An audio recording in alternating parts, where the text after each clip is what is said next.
नमो नारायण, जय महाकाल, जय माँ बगलामुखी। सभी मेरे दर्शकों का बहुत बहुत स्वागत है, अभिनंदन है। देखिए, आज का वीडियो है कि यह संकेत बताते हैं कि आपके साथ कौन सी सवारी चल रही है।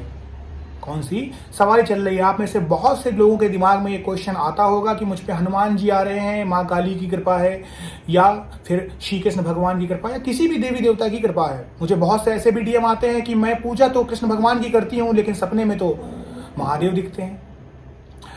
चलिए, इसको थोड़ा सा अच्छे प्रकार से समझाने की कोशिश करता हूँ। देखिए, भगवान तो एट द एंड में एक ही है।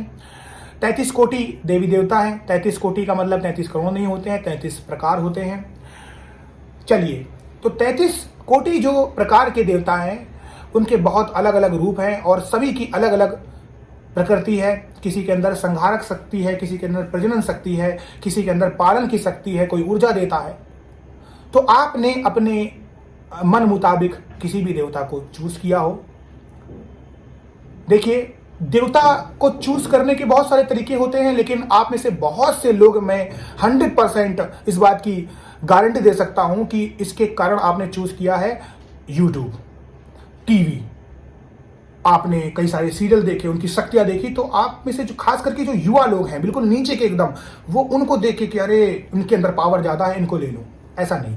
लेकिन जिसके लिए आपके दिल से आवाज आएगी वही आपके इष्ट देव हैं। लेकिन इष्ट देव को पता करने के बहुत सारे तरीके होते हैं, जो वाकई में आपकी कुंडली भी दिखा देती है और परफेक्ट होता है। सबसे पहला सुनिए, कोई भी आपके इष्ट देव वो हो सकते हैं जो आपके पूर्वज पूजते आ रहे हैं पहले से। तो जो पूर्वज पहले से पूजते आ रहे हैं वो आपके इष्ट देव भी हैं, वो आपके कुल देवी देवता भी हैं, वही भगवान हैं। और कुल देवी देवता भगवान ही होते हैं, वो आपके इष्ट देव भी हैं, क्योंकि आपके पूरे पूजा रहे। उनकी अगर आप पूजा करते हो तो फिर आपको किसी की जरूरत नहीं है, क्योंकि वो पहले से ही सिद्ध होते हैं, आपके साथ चल रहे हैं, आपकी पूरी पीढ़ी के साथ चल रहे हैं। एक ही तरीका। दूसरा तरीका, आपके लग्न भाव का स्वामी, यानी आपकी जो कुंडली है, पहले नंबर के अंदर जो भी राशि बैठी है, फिर जो भी उसका कारक ग्रह है, वो आपका क्या है? वो आपकी आत्मा है। यदि वही इस धरती पे जन्म लेके आई है, यही आप उसकी पूजा कर लीजिए तो भी आप तरक्की पा जाएंगे। दूसरा तरीका। तीसरा तरीका, अपनी कुंडली में सबसे ज्यादा डिग्री वाला ग्रह देखिए। राहु केतु को साइड में रख दीजिए। राहु केतु की जो भी डिग्री होती है बहुत ज्यादा वो मान्य होती है, क्योंकि वो उल्टा घूमते हैं, ठीक है, तो उनकी मान्य होती है। राहु केतु को छोड़कर जो भी सबसे ज्यादा डिग्री वाला प्लैनेट होता है वो होता है आत्मा कारक। आपकी जिंदगी में पूरा रोल आत्मा कारक का ही होता है, क्योंकि वो किंग है।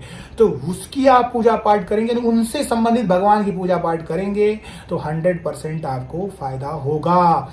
ठीक है, पहला तरीका ये भी समझ में आ गया। ये 3 तरीके हो गए। चौथा तरीका, नवम भाव का स्वामी, यानी आपका नवम भाव यानी भाग्य कितना साथ देगा, तो उस भाव का स्वामी भी आपका कारक ग्रह होता है। उनसे रिलेटेड जो भगवान होते हैं वही आपके इष्ट हैं। अगली बात सुनिए, 5वीं भाव। 5वां घर कुंडली का लेफ्ट साइड में होता है। 5वां मतलब पूजा पाठ, पिछले कर्म का लेखा जोखा, आपका बेटा बेटी का स्थान, आपकी शिक्षा कैसे होगी, कितना कमाया, कितना गंदा बोलते हो, कितना अच्छा बोलते हो, शास्त्रों का कितना ज्ञान है, अध्यात्म का कितना ज्ञान है, वेदों का कितना ज्ञान है। तो ये भी चीज मैटर करती है, ये भी चीज मैटर करती है।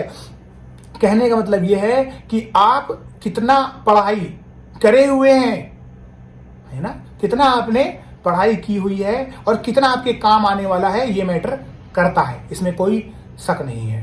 तो ये जो हिस्सा है, इससे पता चलता है कि कौन से आपके देवी देवता साथ हैं। तो इन सारे कारणों से आप पता लगा ले सकते हैं कि आपके साथ कौन से देवी देवता जुड़े हुए हैं। ये बहुत आसान है। चलिए, ये तो एक कुंडली की बात हो गई। और ये कुंडली की जो बात है, ऐसा मत सोचिए, इसको हल्के मत लीजिए, क्योंकि ये जो कुंडली है ये एक साइंस है।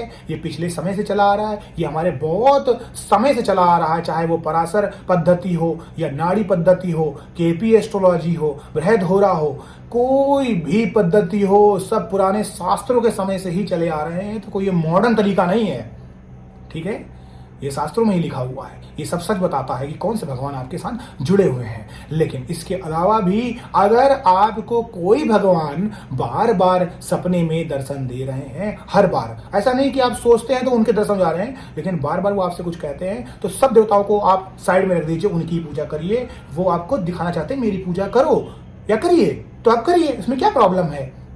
अगर ऐसा नहीं है कि आप शंकर भगवान को पूजते हैं तो कृष्ण भगवान दिख रहे हैं तो आप शंकर भगवान को छोड़ देंगे तो कृष्ण भगवान नाराज हो जाएंगे। नहीं, कृष्ण भगवान आपसे कहना चाहते हैं कि आप मेरी भक्ति करिए। एट द एंड में कृष्ण भगवान है, शंकर भगवान की पूजा करते हैं, शंकर भगवान कृष्ण की पूजा करते हैं, लेकिन वो सपना आपको इंडिकेट कर रहा है कि मैं तेरे साथ हूँ, मेरे इस रूप की पूजा कर पुत्री, तेरा फलित होगा। तो आप करिए। प्रॉब्लम क्या है मुझे समझ में नहीं आ रहा। कोई प्रॉब्लम नहीं है, करिए।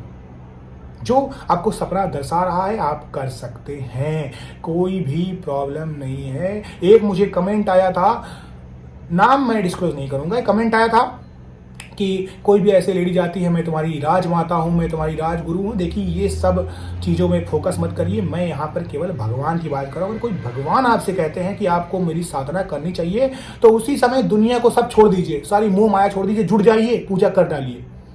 बाकी कोई लेडीज आ रही है, कोई जेंट्स आ रहा है, मैं गुरु हूँ, मैं ये हूँ, मैं हूँ, फलाना ढिमका, ये सब कुछ नहीं। इस पर ध्यान मत दीजिए। आपको भक्ति करनी है तो शक्ति की ही भक्ति करिए, किसी और चीज़ की नहीं। हो सकता है कि वो बुरी शक्ति हो और आपसे कह रही हो और अब करना चालू किया तो बुरा हो जाए, क्योंकि आप अभी इस लायक नहीं है कि आप बुरी शक्ति अच्छी शक्ति को पहचान पाए। लेकिन आप भगवान को पहचान लोगे, भगवान की किसी भी रूप की आप पूजा करोगे तो नुकसान नहीं होगा, आपको फायदा ही होगा। अगली बात, किसी भी जगह में अगर आप जाते हैं और जो भी तेजी के साथ कहीं पर भी कोई चीज़ बज रही हो, उस भगवान की बज रही हो, उसमें आपके शरीर में हलचल होने लग जाती है तो दैट्स मीन वही शक्ति आपके साथ है। आप जब भी कोई शक्ति का नाम लेते हैं जिसको आप प्री करते हैं और जब जब आपने उसको पुकारा हो, आपका काम हो गया हो, तो बस वही शक्ति आपके साथ है। भाई मैं तो एक चीज जानता हूं कि जो शक्ति आपके दुख में काम आ जाए बस वही शक्ति आपके साथ है। इससे ज्यादा ना शास्त्र की जरूरत है ना मेरी बातों की जरूरत है। आप सभी लोगों का कल्याण, खुश रहिए, स्वस्थ रहिए, आप सभी लोगों की मनोकामनाएं पूर्ण हो। नमो नारायण, जय महाकाल, जय मां बगलामुखी।